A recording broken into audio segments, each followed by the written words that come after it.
Hello class 10। जैसे कि आप सभी जानते हैं कि हमने पिछली कुछ वीडियोस में 7 इंपॉर्टेंट क्वेश्चंस को कंप्लीट कर लिया है। NCERT exercise chapter number 4 carbon and its compound.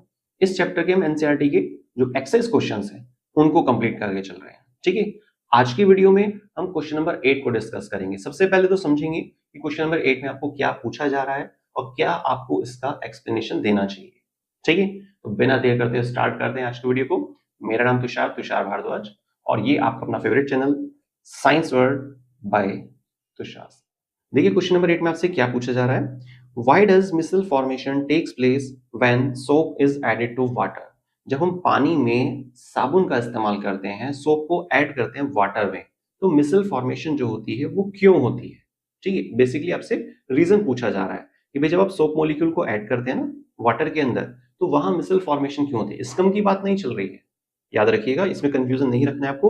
Scum भी एक इंपॉर्टेंट टॉपिक है, उसको हम सेपरेट समझेंगे अलग से वीडियो में। बाकी अभी हम क्लियर करके चल रहे हैं कि जब हम साबुन को ऐड करते हैं पानी के अंदर, तो वहां मिसल फॉर्मेशन होता क्यों है। ठीक है, ये इसमें पूछा जा रहा है, इसलिए मैंने आपसे कहा था इंपॉर्टेंट क्वेश्चन है। सेकेंड पार्ट भी इस क्वेश्चन के अंदर वो आपसे बोल रहा है कि will a micelle be formed in other solvent such as ethanol. तो एक दूसरा पार्ट यहाँ पर दिया गया है आपके पास एनसीईआरटी, आप उसमें देखिएगा, क्वेश्चन नंबर 8 चल रहा है, इसलिए मैंने यहाँ पर नोट डाउन नहीं किया, एनसीईआरटी सभी के पास है। तो क्वेश्चन नंबर 8 में जो सेकंड पार्ट है वहां से पूछा जा रहा है कि क्या मिसल फॉर्मेशन पॉसिबल है अगर आप सोप को पानी में ऐड ना करके किसी और सॉल्वेंट में ऐड कर रहे हैं, जैसे कि इथेनॉल यहाँ पर आपको दिया गया है। क्लियर, क्वेश्चन समझ में आ गया। ठीक है, अब समझते हैं कि इसमें क्या आपको एक्सप्लेनेशन देनी चाहिए, क्या चीजें यहाँ पर नोट डाउन करनी चाहिए। ठीक है, सबसे पहले समझते हैं कि भाई सोप होता क्या है। देखिए सोप मतलब सोप मॉलिक्यूल को लेकर चल रहे हैं हम। सोप सोडियम साल्ट होते हैं of long chain fatty acid. Clear, अगर हम बात करते हैं सोप मॉलिक्यूल के स्ट्रक्चर की, तो आपको मालूम होगा इस तरीके से यहां पर इसका एक डायग्राम दिया जाता है। ठीक है, ये कितने पीक पॉइंट्स बनाए जा रहे हैं, ये आप 4 से 5 बना सकते हैं, कोई दिक्कत नहीं है। हालांकि फिक्स होते हैं हर एक फॉर्मूले के हिसाब से, लेकिन फिलहाल आप इसको स्ट्रक्चर को जनरल ऐसे दिखा सकते हैं। स्पर्म नहीं है ये, याद रखिएगा, स्पर्म जैसा लगता है डायग्राम। ये सोप मॉलिक्यूल की स्ट्रक्चर है, सोप मॉलिक्यूल। ये जो सोप मॉलिक्यूल होता है आप ध्यान से देखिएगा, इसके दो एक्सट्रीम एंड है ना, दो किनारे हैं, एक इधर की साइड और एक इधर की साइड। या फिर आप ऐसा भी कह सकते हैं सिंपल कि भाई इसके तो दो पार्ट्स हैं, फर्स्ट ये, सेकंड ये। ठीक है, नंबर फर्स्ट और नंबर सेकंड। ये वाला जो पार्ट होता है इसको हम बोलते हैं आयनिक पार्ट। शॉर्ट मिल गया यहाँ पे, आयनिक पार्ट होता है। और ये है कोवलेंट पार्ट। ठीक है, तो आयनिक पार्ट, कोवलेंट पार्ट, मतलब क्या है इसका, ये हाइड्रोकार्बन की एक चेन होती है। इसको हम क्या बोल रहे हैं, हाइड्रोकार्बन, मतलब कार्बन हाइड्रोजन के मिलने से बनी होती है। ये जितने भी पॉइंट्स है ना, ये सभी क्या है, कार्बन होते हैं। तो एक आयनिक पार्ट होता है और एक नॉन आयोनिक पार्ट होता है। ये जो आयनिक पार्ट है तो ये किसके साथ बॉन्ड बनाएगा, सोचिए आप। सोप मॉलिक्यूल की स्ट्रक्चर है, इसमें जो आयनिक पार्ट है वो किसके साथ बॉन्ड बनाएगा, अपने जैसे के साथ बॉन्ड बनाएगा ना। तो किसके साथ बॉन्ड बनाएगा, वाटर के साथ, क्योंकि वाटर को भी हम आयनिक लिस्ट में रखते हैं। ठीक है, तो आयनिक वाला जो पार्ट होता है सोप मॉलिक्यूल का, जो ये वाला हिस्सा है, ये बॉन्ड बनाएगा किसके साथ, वाटर के साथ।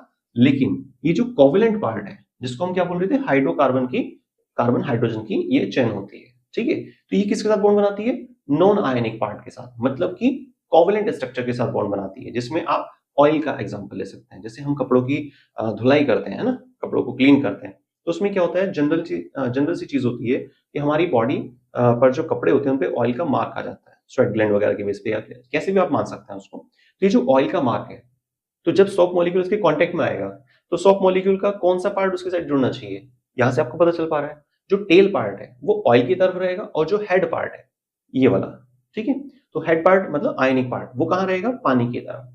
तो आप थोड़ा सा ध्यान सोचिए, बीच में यहाँ पर ऑयल है, चारों तरफ ऐसे जिगजैग पैटर्न आपने बनाया, ठीक है, और सर्कल्स जो होंगे वो बाहर की तरफ रहेंगे। तो आयनिक वाला हिस्सा रहेगा बाहर की तरफ सोप मॉलिक्यूल का, और टेल वाला हिस्सा रहेगा ऑयल की तरफ। तो इस तरह से एक पूरा डायग्राम बनकर आता है, इसी को हम बोलते हैं मिसल फॉर्मेशन। ठीक है, डायग्राम बना देता हूं, देखिए यहां बना देते हैं। ये ऑयल का मार्क है, और इस तरीके से आप यहाँ पे इसे दिखा सकते हैं। बस ये याद रखना है आपको कि जो सर्कुलर पार्ट है ना, मतलब आयनिक पार्ट, वो बाहर की साइड रहेगा, ठीक है। यही है मिसल फॉर्मेशन। ऐसा क्यों हुआ भाई? सोप को जब आपने पानी में डाला तो मिसल फॉर्मेशन हुई, लेकिन क्यों हुई? क्योंकि सोप मॉलिक्यूल के दो हिस्से होते हैं, दो पार्ट होते हैं, एक आयनिक होता है, एक नॉन आयनिक होता है। आयनिक वाला पार्ट हमेशा बॉन्ड बनाता है वाटर से, और नॉन आयनिक वाला पार्ट किससे बॉन्ड बनाएगा? ऑयल से।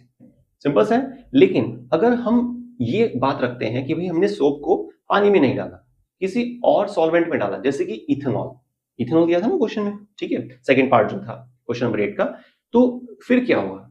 अब एक सोचने वाली बात, सोप मॉलिक्यूल तो ठीक है, दो पार्ट है ना। अब जो हेड पार्ट है उसे वाटर से बॉन्ड बनाना था, लेकिन वाटर है नहीं, तो बॉन्ड नहीं बना पाएगा। तो ये जो स्ट्रक्चर है ना, ये सिर्फ किससे कनेक्ट हो पाएगी? ऑयल से, ठीक है। इजी सा है। तो आपको ये समझना है कि जो आयनिक पार्ट है वो बॉन्ड बनाएगा, लेकिन उसके जैसा कोई होना चाहिए।